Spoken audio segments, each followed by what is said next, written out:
말씀, 우리 마태복음 17장 말씀입니다.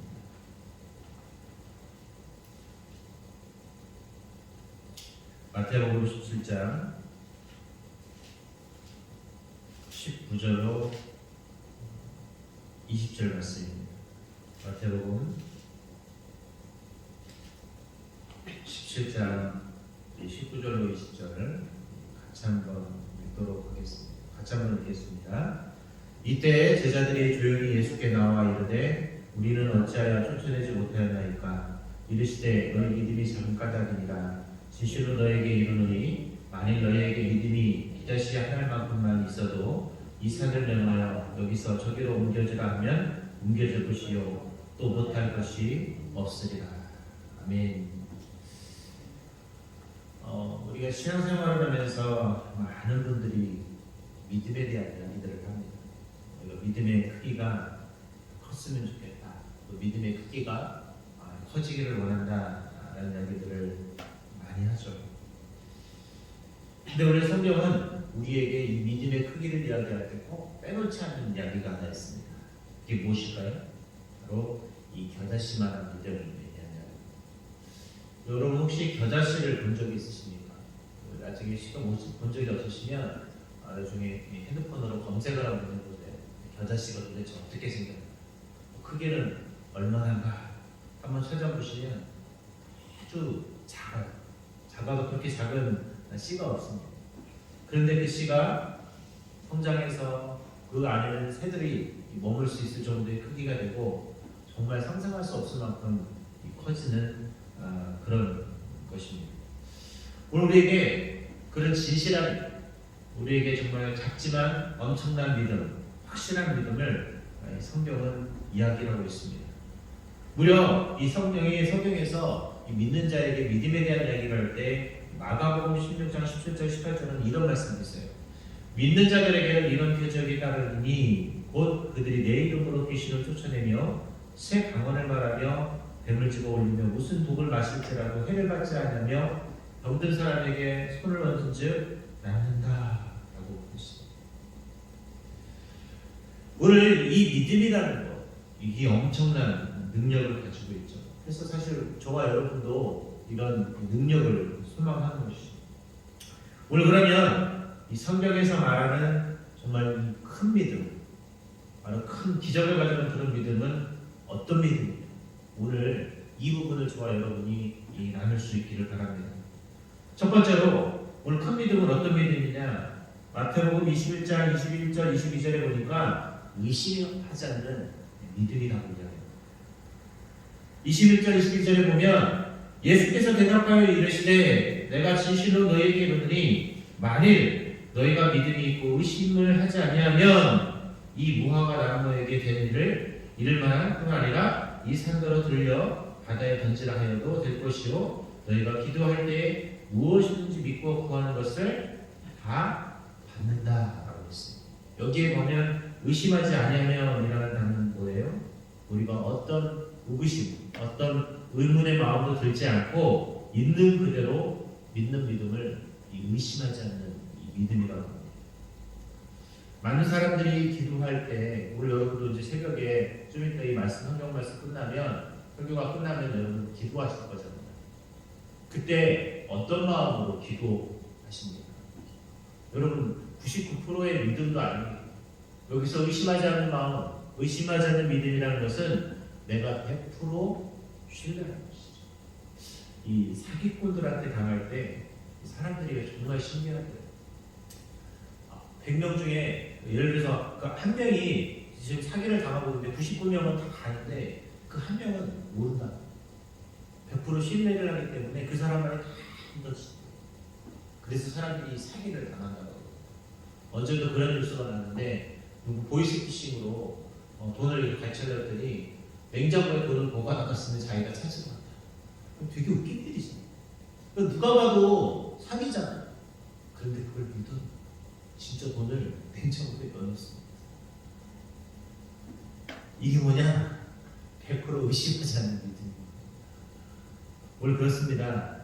우리가 주님을 믿는다라는 것, 우리가 큰 믿음을 가진다는 것은 뭘까요? 100% 의심하지 않고 믿는 것이. 오늘 저와 여러분이 큰 믿음을 갖고 싶다면, 내가 큰 믿음의 사람이 되고 싶다면 어떻게 하면 될까요? 100% 신뢰하는 것이죠. 여러분 결혼하실 때 다 결혼 안 하시는 청년들은 아니시죠? 네. 결혼할 때 어떻게 하셨어요? 100% 내 남편을 믿었습니까? 제가 이 결혼을 막상 하다 보니까 이 여성들은 다 결혼할 때가 되니까 죄송합니다. 계산적이에요. 저는 계산적이 아니라 이성적이에요. 남자들은 감성으로 살거든요. 지금도 감성으로 살잖아요. 남자들은 그래서 초등학생이나 나이 먹은 사람이나 무조건 사귀면 뭐부터 생각할까요? 결혼부터 생각해요. 근데 여성은 아니에요. 막상 또 결혼이라는 현실 앞에 다가가면 이성이 생겨서 판단하는, 내가 결혼을 해야 되나 말아야 되나, 이 남자예요. 근데 100% 신뢰를 갖게 되면 결혼을 합니다. 오늘 그렇습니다. 신뢰하기 때문에 어떤 것을 결정하는 것처럼 기도라는 것은 내가 100% 하나님을 어떻게 하는 걸까요? 신뢰하는 거죠. 내가 100% 하나님을 신뢰할 때 어떻게 될까요? 그것이 이루어집니다. 그래서 로마서 4장 19절 22절에 보면 그가 100세나 되어 자기 몸이 죽은 것 같고 살아있는 때가 죽은 것 같음을 알고도 믿음이 연약하여지지 아니하고 믿음이 없어 하나님의 약속을 의심하지 않고 믿음으로 견고하여져서 하나님께 영광을 돌리며 약속하신 그것을 또한 능히 이루실 줄을 확신하였다 라고 했습니다. 이 확신이란 100%의 확신이 있을 때 뭐가 나타날까요? 기적이 나타나고 능력이 나타난다는 것입니다. 오늘 여러분 이 새벽에 기도할 때 의심하지 말고 100%의 확신을 가지고 기도하십시오. 그럴 때 어떤 기적이 나타날까요? 하나님께서 그것을 이루어 주십니다. 오늘 남들은 다 자고 싶은 잠을 여러분 깨서 오셨잖아요. 오늘 이 시간 보면 아깝잖아요. 그때 뭐 어떻게 기도하셔야 돼요? 100% 깨어 기도할 수 있었으면 좋겠습니다. 물 떨어지는 소리가 너무 정겨워서 이게 새거물에서 이렇게 물이 떨어지는 건데, 제가 여기 2주 전에 눈이 그날 엄청 많이 왔잖아요.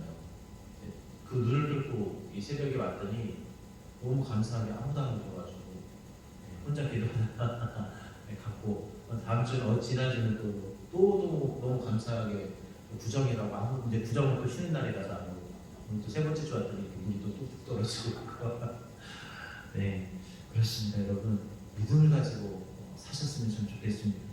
두 번째로 이 큰 믿음이라는 것은 도대체 무엇이냐? 행함이 있는 믿음. 야고보서 2장 26절에 보면 영혼이 없는 몸이 죽은 것 같이 행함이 없는 믿음은 죽은 것이다 라고 했습니다. 이 야고보서를 가르쳐 이 무릎 서시는 거예요. 이 야고보 사도를 무릎의 사도라고 합니다.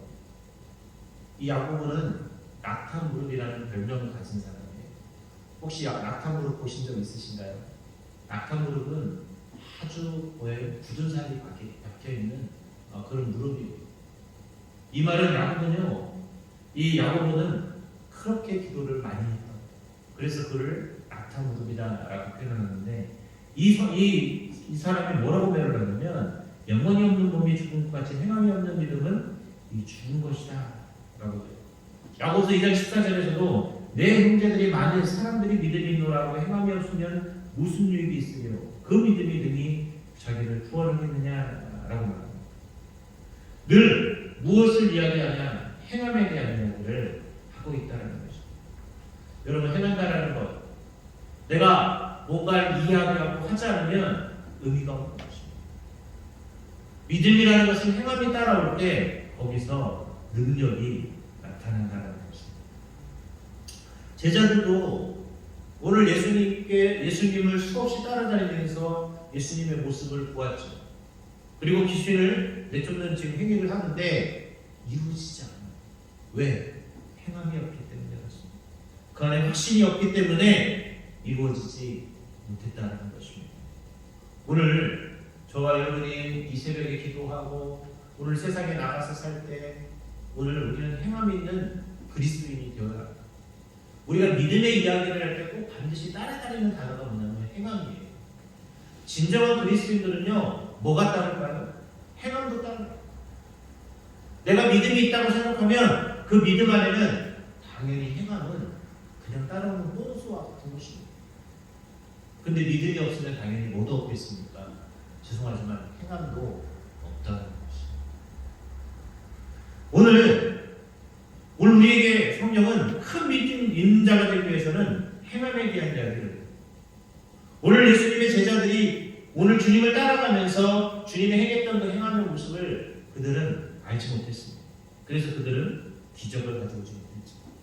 오늘 저와 여러분 행함이 있는 믿음을 가질 수 있기를 바랍니다. 마지막 세 번째로 이 큰 믿음이라는 것은 불가능이 없는 믿음입니다. 마가복음 8장 23절에 보면 예수께서 이르시되 할 수 있거든이 무슨 말이냐, 믿는 자에게는 능히 하지 못할 일이 없느니라 라고 했어요. 여러분, 이게 지금 쉬운 일입니까? 귀신을 내어쫓는 것이 쉬운 일일까요? 간질 걸린 사람을 고쳐주는 것이 쉬운 일일까요? 쉬운 일이 아닙니다. 그런데 그 믿음을 가지고 주님이 기도하니 불가능이 뭐가 됐습니까? 가능이 되는 거예요. 어떤 분이 그래요. 그건 예수님이니까 가능합니다. 죄송하지만 예수님이니까 가능한 것이 아니라 믿음이 있으니까 가능했던 거예요. 성경 창세기부터 저 요한계시록까지 등장하는 수많은 성경의 인물들이 어떻게 믿음의 길을 갔느냐? 불가능한 것을 하나님을 믿고 나아가니까 뭐가 된 거예요? 가능이 된 것이죠. 부천에 있는 어떤 목사님이 이런 말씀을 하셨는데요. 개척교회 시절 너무나 가난해서 이 사모님이 불치병에 걸렸다고. 그래서 불치병에 걸려서 죽어가고 있었다고 합니다. 그때 이 사모님이 산삼 한 뿌리만 먹으면 소원이 없겠다고 하자 70만 원 구워가지고 이제 한약방으로 갔다고 합니다. 산삼 한 뿌리를 달라고 하니까 보통 산삼이 수백만 원 하잖아요. 근데 어떻게 70만 원에 그걸 줄 수 있냐고 안 된다 했더니 그래도 사정을 한 거예요. 그랬더니 이 산삼 이 한약방에서 정말 아기 손톱만 한 갓난아기 손톱만 한 조금 주는 거예요. 근데 신기한 게 이걸 먹고 몸이 더 좋아지는 거예요. 근데 이 소원이 뭐냐면 사모님 소원이 뭐냐면 좀 더 먹으면 더 좋아지고. 그래서 하나님께 기도했다는 거예요. 목사님 어떻게 하면 되겠습니까 하나님? 그랬더니 하나님이 이런 응답을 하시더래요. 내가 키우면 될 것 아니냐. 그래서 목사님이 그 응답을 받고 산에 갔더니 놀라운 기적이 나타나요. 산삼. 이분이 이제는 막 1년이면 수백 뿌리 킵니다. 그리고 막 많은 분들한테 나눠주기로 한다. 그래서 사모님이 아주 건강해지셨다는 그런 이야기를 했다는 거예요. 여러분, 우리 인생은 때로는 불가능이 아니라 때로는 홍해바다 같은 인생의 험난한 여정들이 우리 앞에 놓여 있을 때가 많습니다. 아마 오늘도 내일도 앞으로도 우리 인생의 앞날에는 수많은 방해물들이 있을 것이고 수많은 장애물들이 저와 여러분 앞에 놓여지게 될 것입니다. 그때마다 어떻게 될까요? 우리는 기도해야 불가능이 가능이 됩니다. 홍해가 놓여 있었지만 하나님이 그것을 건너게 하셨습니다. 요단강이 이스라엘 백성 앞에 놓여 있었지만 하나님은 그것을 지나가게 하셨습니다. 창세기 18장 14절에 보면 여호와께 능가하지 못한 일이 있겠느냐. 우리가 하나님 앞에만 서면 하나님 앞에는 모든 것이 가능하게 될 줄 우리는 믿습니다. 그렇게 오늘 이 새벽에 저와 여러분이 나와서 기도하는 거죠. 나는 불가능인데 하나님은 가능하니까 우리가 하나님 앞에 기도하러 이곳에 온 것입니다. 이제 말씀 맺도록 하겠습니다. 저는 여기 있는 모든 분들이 큰 믿음의 사람이 되었으면 좋겠어요. 큰 믿음의 사람은 위대한 하나님의 사람들만 되는 것이 아니라 위대한 하나님의 백성들 모두가 될 수 있는 것입니다. 어떤 성경의 위대한 인물만 어떤 위대한 일들을 하는 큰 믿음의 사람이 아니라 오늘 하나님의 자녀가 된 우리는 모두 큰 믿음의 사람들이 되는 것입니다. 오늘 저와 여러분 이곳에서 기도할 때 우리는 큰 믿음의 사람이 될 줄 믿습니다. 오늘 우리는 정말 이 겨자씨만한 작은 확실한 믿음만 있어도 오늘 하나님은 반드시 일하실 줄 믿습니다. 오늘 그런 마음으로 저와 여러분이 이 새벽을 깨우고 기도할 수 있기를 바랍니다. 여러분 오늘 기도할 때 확신을 가지고 기도하세요. 오늘 내가 기도하면 불가능이 가능으로 바뀔 줄 믿고 기도하셨으면 좋겠습니다. 그리고 오늘 내가 그 믿음의 행함이 있는 삶을 살아가는 하루가 될 수 있도록 주 앞에 그렇게 살아가시기 바랍니다. 오늘 여러분 내 앞에 어떤 장애물이 놓여있을지라도 장애물은 넘어가는 것이에요. 장애물을 건너뛰면 됩니다. 하나님이 쳐주시는 겁니다. 오늘 그런 믿음을 가지고 이 새벽에 기도하셨으면 좋겠습니다. 그래서 불가능이 없는 삶, 불가능이라는 것이 앞에 놓여서도 주님이 그 불가능을 가능히 할 것을 확신하는 그런 믿음의 삶을 살아가는 저와 여러분 되시기를 주님의 이름으로 기도하도록 하겠습니다.